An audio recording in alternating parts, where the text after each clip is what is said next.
If you're watching this, you're not sure how we got one or both of these answers. So let's take a look at the first one. Fractions, but you know what? That's not so bad. That's not so bad. In fact, they've got common denominators here, so that was nice. Say thank you. If it's minus 1/3, we're going to do the opposite, the inverse operation. We're going to add 1/3 plus 1/3. So the 1/5 n I have not dealt with yet. So that's still there, 1/5 n.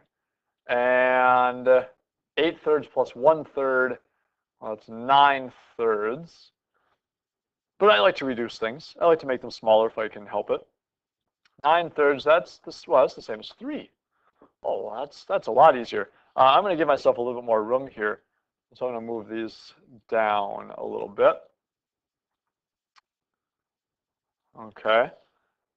So really I have 1/5 n equals 3. So 1/5 of something equals 3. Let's go through, I'm going to go through the process here. I'm not going to go through the thinking. I'm going to go through the process. So that's times. So I go ahead and I divide both sides by 1/5 divided by 1/5. And I'm careful that I say if it's times 1/5, I'm doing divided by 1/5. This says 3 divided by 1/5. So it's in the right order. 3 divided by 1/5, well, if I'm going to multiply or divide with fractions, keep the first one the same, take the reciprocal, and I multiply. 3 times 5, 15. I got it. The other way to think about it is back up here where we had 1/5 n equals 3. Another way to think about this is that n is really like n over 1. We don't know what it is, but it's something over 1. So I can combine these together.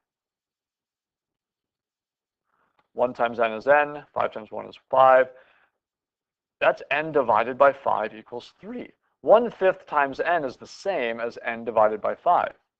So I can do times 5, get the exact same result. So multiple ways to do it. We can deal with it as a fraction. It works. Or we can look at the 1/5 n as n divided by 5. And that's just a different way of looking at the exact same problem. All right, let's look at the one down here. U is number 1. Way to go, everybody. I know I already used that joke. Let me use it again. So again, we're going to deal with the adding or subtracting first. Minus a half from both sides. Now I know that a half is the same as 4/8, because 4 is half of 8. So I'm going to get those common denominators. I'm subtracting 7/8 minus 4/8, 3/8. I have not dealt with this 3/4 u yet, so that's still there. All right, well, let's divide. Okay, sorry, I say let's divide like, oh, it's obvious. It's 3/4 times u. So the opposite of 3/4 of u is we're going to divide by 3/4 divided by.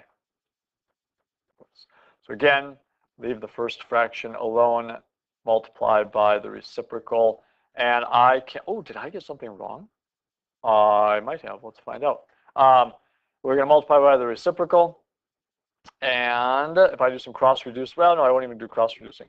3 times 4 is 12, and 8 times 3 is 24, and so u is not 1.